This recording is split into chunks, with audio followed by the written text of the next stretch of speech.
ডাকছে কাছে, আমি ওর কাছে গেছি, বসে আছে চেয়ারে, বলতেছি হুজুর এয়ারপোর্টে ইমিগ্রেশনে আপনার সাথে দেখা হয়ে গেল। আমার জীবন কত আশা ছিল যে মাহফিলে বসে আপনার ওয়াজ শুনবো, সামনাসামনি বসে, কিন্তু এটা হলো না। আজকে এই এয়ারপোর্টে আমি চেয়ারে বসা, আমার এই মুহূর্তে মনটা চাইতেছে আপনাকে জড়ায়া ধরে মানাগা করি, কিন্তু হুজুর আমি কনস্ট্রাকশনের কাজ করতে গিয়ে উপর থেকে নিচে পড়ে আমার এই কোমর থেকে এই পর্যন্ত পুরোটা অচল হয়ে গেছে, দাঁড়ানোর ক্ষমতা নাই, তাই আপনার বুকে বুকটা লাগাইতে পারলাম না।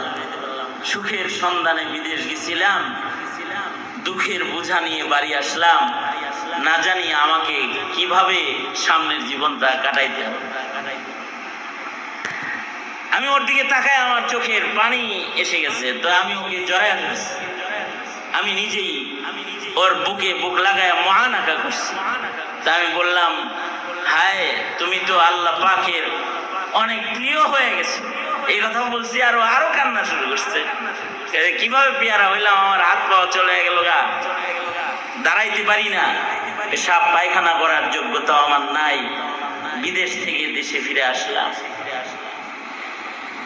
এই দুনিয়ার দুঃখ যাতনা যন্ত্রণা এগুলো সব আল্লাহর পক্ষ থেকে বান্দার জন্য আদর।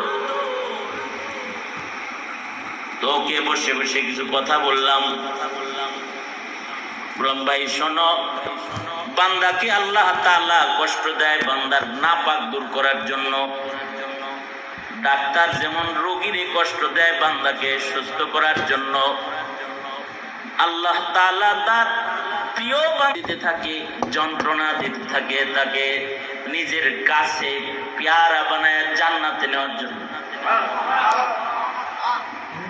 যত কষ্ট দেয় তত বেশি কাছে নেবার জন্য বান্দাকে আল্লাহ তাআলা দয়া মায়ার হাত বাড়ায় দেয়।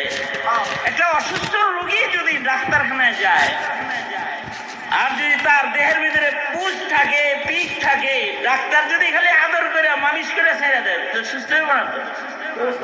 কি করে এই জায়গাটাকে কেটে ফেলে, তাকে এমন ভাবে ফুরা গালায়, যখন ফুরা গালানি দেখছেন জীবনে?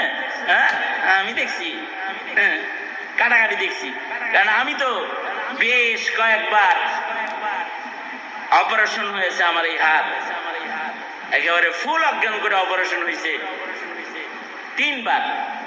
যখন ড্রেসিং হয়, ড্রেসিং অপারেশনের ড্রেসিং